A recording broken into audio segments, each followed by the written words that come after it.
പത്രം വായിക്കാൻ മടിക്കുന്ന നമ്മളിൽ പലർക്കുമുള്ള സംശയമാണ് ഹൈക്കോർട്ട് അസിസ്റ്റന്റ് എക്സാമിന് ന്യൂസ് പേപ്പർ തന്നെ വായിക്കണോ, കമ്പൈലേഷൻ അങ്ങ് പോരെ എന്നുള്ളത്. പോരാ. കാരണം ഹൈക്കോർട്ട് അസിസ്റ്റന്റ് എക്സാം എന്തായാലും നമ്മൾ ഈ വർഷം പ്രതീക്ഷിക്കുകയാണല്ലോ. നമ്മൾ ഒന്ന് നോക്കേണ്ട കാര്യം എന്ന് പറയുന്നത് ആ ജോബിന് ആവശ്യമായിട്ടുള്ള കുറേ ഡിമാൻഡ്സ് ഉണ്ട്, കുറേ സ്കിൽസ് നമുക്ക് ആവശ്യമുണ്ട്. അതിലൊന്നെന്ന് പറയുന്നത് നല്ല അറ്റൻഷൻ വേണം, നല്ല ഫോക്കസ് വേണം, നല്ല കോംപ്രിഹെൻഷൻ സ്കിൽ വേണം. ഇതുതന്നെയാണ് ശരിക്കും ആ എക്സാമിനെ ടെസ്റ്റ് ചെയ്യുന്നതും. 3 different levels of different types of എക്സാമാണ് നടക്കുന്നത്. ഒബ്ജക്റ്റീവ് എക്സാം എന്ന് പറയുമ്പം MCQ ആണ് അവർ നോക്കുന്നത്. അപ്പം ഇതാണ് ഉത്തരം, ഇതല്ല ഉത്തരം, നമുക്ക് കൺഫ്യൂഷൻ പാടില്ല എന്നുള്ളതാണ് ഒബ്ജക്റ്റീവ് എക്സാമിൽ നോക്കുന്നത്. ഡിസ്ക്രിപ്റ്റീവിൽ എന്താണ് നോക്കുന്നത്? നമുക്ക് ഓൾറെഡി അറിയാം കുറച്ച് കാര്യങ്ങൾ, അത് നമുക്ക് ഒപ്പീനിയനായിട്ട് ഫോം ചെയ്യാൻ പറ്റുന്നുണ്ടോ, അത് എക്സ്പ്രസ് ചെയ്യാൻ പറ്റുന്നുണ്ടോ എന്നുള്ളതാണ് ഡിസ്ക്രിപ്റ്റീവിൽ ചെക്ക് ചെയ്യുന്നത്. ആൻഡ് ഇൻ്റർവ്യൂവിൽ എന്താ നടക്കുന്നത്? ഇൻ്റർവ്യൂവിൽ പേഴ്സണാലിറ്റിയാണ് ടെസ്റ്റ് ചെയ്യുന്നത്. ഒരു റിയൽ സിറ്റുവേഷൻ തന്നു കഴിഞ്ഞാൽ നമുക്ക് ആ അഭിപ്രായം ശരിക്കും എക്സ്പ്രസ് ചെയ്യാൻ പറ്റുന്നുണ്ടോ, നമ്മൾ പാനിക് ആവുന്നുണ്ടോ എന്നുള്ള കാര്യങ്ങളാണ് നോക്കുന്നത്. ഇതൊക്കെ തന്നെയാണ് ആ പറയുന്ന ജോബിൻ്റെ ഡിമാൻഡ്സ് എന്ന് പറയുന്നത്. ഇനി നമുക്ക് എന്തുകൊണ്ട് ന്യൂസ് പേപ്പർ വായിക്കണം എന്ന് പറയുന്നതിലേക്ക് എത്താം. ന്യൂസ് പേപ്പറിൽ എന്താണ് ഈ പറയുന്ന 3 ലെവൽസ് ഓഫ് എക്സാം ക്രാക്ക് ചെയ്യാനുള്ള കാര്യങ്ങളുള്ളത്? ഒന്ന്, ഒബ്ജക്റ്റീവ് എക്സാം നമ്മൾ നോക്കിക്കഴിഞ്ഞാൽ കഴിഞ്ഞ 2 വർഷങ്ങളിൽ, 2 വർഷം തന്നെ 2 ടൈംസിലുള്ള ഒരു ക്വസ്റ്റ്യൻ പേപ്പറിൻ്റെ പാറ്റേൺ എടുത്തു കഴിഞ്ഞാൽ വർഷാവർഷം കറണ്ട് അഫെയർസിൻ്റെ ഒരു ഇമ്പോർട്ടൻസ് കൂടി വരുവാണ്. ഇപ്പോൾ കഴിഞ്ഞ വർഷം തന്നെ ഏകദേശം 10 മുതൽ 15 ചോദ്യങ്ങൾ വരെ കറണ്ട് അഫെയർസിൽ നിന്നാണ്. അത് കറണ്ട് അഫെയർസ് ആണോ എന്ന് നമുക്ക് മനസ്സിലാക്കാൻ കുറച്ച് പ്രയാസമുണ്ട്. കാരണം കാണുമ്പോൾ തോന്നും അത് ഏൻഷ്യൻ ഇന്ത്യയോ ഇൻഡസ് വാലി സിവിലൈസേഷൻ എന്നുള്ള ക്വസ്റ്റ്യൻ അല്ലേ എന്നുള്ളത്. ഫോർ എക്സാമ്പിൾ, കഴിഞ്ഞ കൊല്ലം ചോദിച്ചൊരു ചോദ്യമാണ് രാഖി ഖർഹി എന്നുള്ളൊരു ക്വസ്റ്റ്യൻ, രാഖി ഖർഹീൻ്റെ ബേസ് ചെയ്തിട്ടുള്ളൊരു ക്വസ്റ്റ്യൻ. ശരിക്കും ആ വർഷം, അതായത് 2024 അതിനെ ബേസ് ചെയ്തിട്ടുള്ള ഒരു കറണ്ട് അഫെയർസ് ഈവൻറ്റ് രാഖി ഖർഹിയിൽ സംഭവിച്ചിട്ടുണ്ടായിരുന്നു. അതുകൊണ്ടാണ് ആ ചോദ്യം ചോദിച്ചത്. പക്ഷെ പെട്ടെന്ന് നോക്കുന്നതൊക്കെ എന്താ തോന്നുന്നത്? അയ്യോ, IVC ഇൻഡസ് വാലി സിവിലൈസേഷൻ പഠിക്കണം എന്നല്ലോ, അങ്ങനെയാണ് വിചാരിക്കുന്നത്. പക്ഷെ അതല്ല, that was A current affairs question. So അത് നമുക്ക് എന്തായാലും അങ്ങനെ ഒരു ഐഡിയ നമുക്ക് വരണം, ഇങ്ങനൊരു സംഭവം ഉണ്ടായിട്ടുണ്ട് എന്നുണ്ടെങ്കിൽ നമുക്ക് ആ ന്യൂസ് പേപ്പർ വായിക്കണം. പിന്നെ ന്യൂസ് പേപ്പറിന് ഒരു പ്രത്യേകതയുണ്ട്, നമ്മൾ ഒരിക്കലും ഒരു ഇവൻറ്റ് മറക്കാൻ വിടില്ല. ഇപ്പോൾ ഫോർ എക്സാമ്പിൾ, ഇന്ന് ആ ഒരു ന്യൂസ് ഐറ്റം കണ്ടു, നാളെയും ഇതിനെക്കുറിച്ചൊരു വാർത്ത ഉണ്ടാകും, മറ്റന്നാളും ഉണ്ടാകും. അപ്പോൾ ഇതിങ്ങനെ കണ്ടിന്യൂസ് ആയിട്ട് ഉണ്ടാകുന്നതുകൊണ്ട് തന്നെ നമ്മളിത് മറക്കില്ല. കമ്പൈലേഷൻ്റെ ഒരു പ്രോബ്ലം എന്താണ്?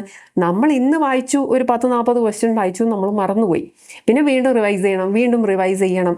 എന്നാൽ തന്നെ MCQ സോൾവ് ചെയ്യാനേ പറ്റുള്ളൂ. അതന്നെ ഓർമ്മ ഉണ്ടെങ്കിൽ, നല്ല ഓർമ്മശക്തിയുള്ള ഒരാളാണെങ്കിൽ MCQ സോൾവ് ചെയ്യാം. അപ്പോൾ ഒബ്ജക്റ്റീവിൻ്റെ കേസ് അതാണ്. ഇനി ഡിസ്ക്രിപ്റ്റീവിൻ്റെ പേപ്പറിൽ, ഡിസ്ക്രിപ്റ്റീവിന് എന്തായാലും ന്യൂസ് പേപ്പർ വായിക്കണം. കാരണം എന്താണ്?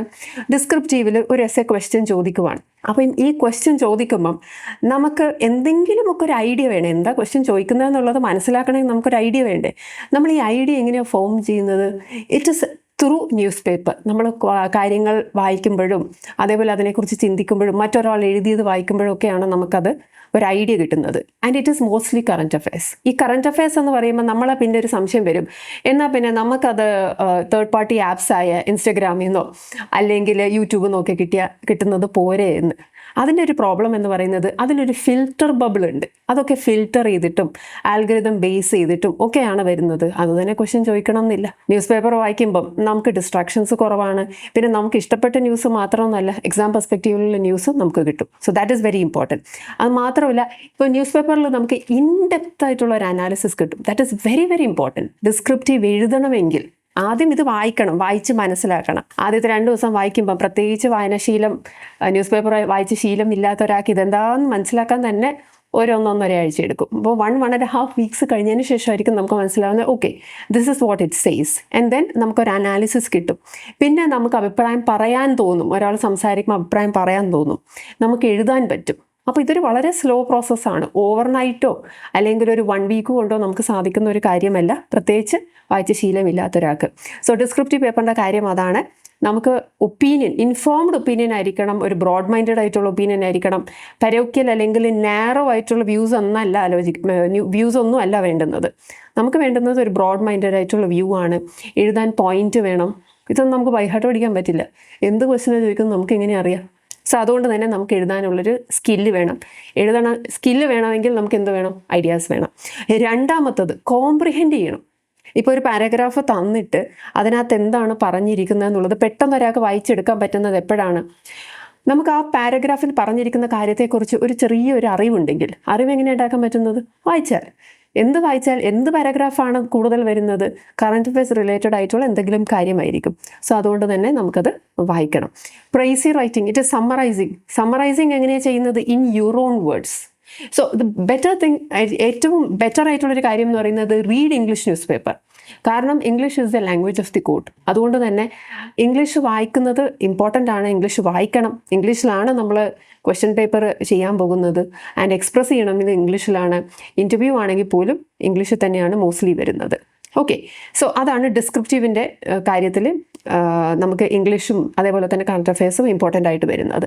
ഇനി ഇൻ്റർവ്യൂവിൻ്റെ കേസ് നോക്കാം. ഇൻ്റർവ്യൂവിൽ ആരും MCQ ടൈപ്പ് ക്വസ്റ്റ്യനോ അല്ലെങ്കിൽ 1 വേർഡ് ടൈപ്പ് ഒരു ക്വസ്റ്റ്യനോ ഒന്നും അല്ല ചോദിക്കുന്നത്. ഇപ്പം കൂടുതലായിട്ടും നമ്മൾ കാണുന്നത് അത്യാവശ്യം ഡെപ്തിലുള്ള ചോദ്യങ്ങളാണ്. അതും ചിലപ്പം അന്നത്തെ ന്യൂസ് പേപ്പറിൽ വന്ന ഐറ്റം ആയിരിക്കും.